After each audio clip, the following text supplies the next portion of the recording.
O padre Júlio Lancelotti é o nosso santo, né? Santo é isso, entendeu? Não é como você virar água em vinho, etc. Santidade é exatamente você dedicar a sua vida, né? A quem mais precisa, exatamente aqueles que são mais rejeitados e tal, né? Ou seja, então tem algo no discurso do padre Júlio que é muito importante, que é quando ele lembra, né, a necessidade de você estigmatizar os mais pobres. Isso é muito interessante, Rodrigo, né? Porque, no fundo, o que é... Quer dizer, isso é um projeto político, é um projeto político da nossa elite já há muito tempo, né? No fundo, é a elite que deixa as pessoas pobres, né? Ou seja, né? Quer dizer, que não distribui o dinheiro, rouba o futuro das pessoas, etc, etc. Né? Mas isso não pode ser compreendido desse modo. Né? Então, você tem que criar um bode expiatório. Quem é o bode expiatório? Essa é a questão. Né? E aí você consegue construir, inclusive, Rodrigo, uma oposição do pobre contra o pobre.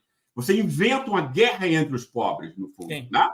E isso é algo que, quer dizer, a parte financeira do capitalismo está desenvolvendo, não é só aqui, em todos os lugares, aqui sempre pior, né? Porque a gente tem um tipo de capitalismo absolutamente selvagem. Então, essa coisa, por exemplo, né, quando você elege prefeito numa cidade como São Paulo, né? E esse cara é eleito porque ele quer usar, quer dizer, quer retirar as câmaras do policial para que ele possa matar indiscriminadamente, né? São pobres que votam contra isso. É o pobre que acha que o inimigo dele é aquele cara que é mais pobre ainda do que ele, vulnerável, né? É uma espécie de você transformar o racismo, né?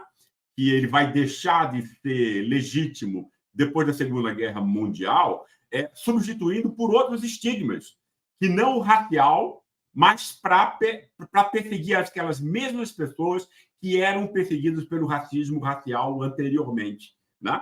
que é exatamente o que o padre tinha dito e que depois foi discutido por você com o Chico também, na perseguição a esses jovens negros. É tudo uma mesma questão, Rodrigo, né?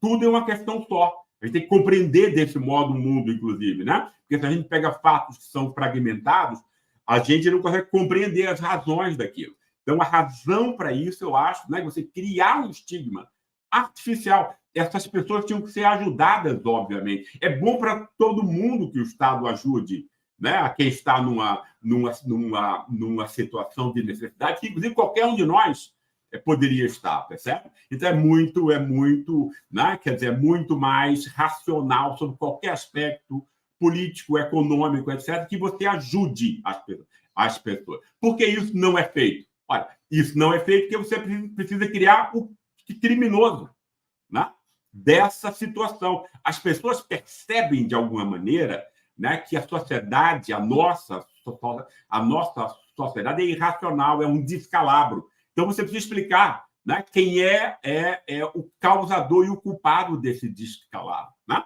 Como a elite não deixa jamais que você chegue a ela, né, porque a imprensa não faz isso, etc., e tal, essas coisas que a gente já conhece, né?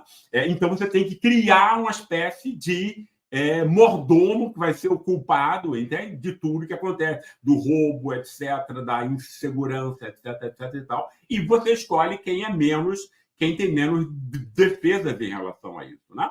Então, é uma questão aqui, eu acho, né, que só pode ser compreendida quando a gente imagina, né, a luta de classes, no fundo, né?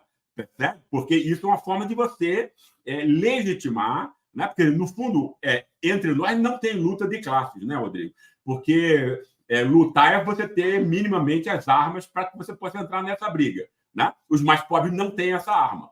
Né? Uhum. Então, é um massacre de classe. Né? O que a gente tem entre nós não é uma luta de classe, é um massacre de classe. Né?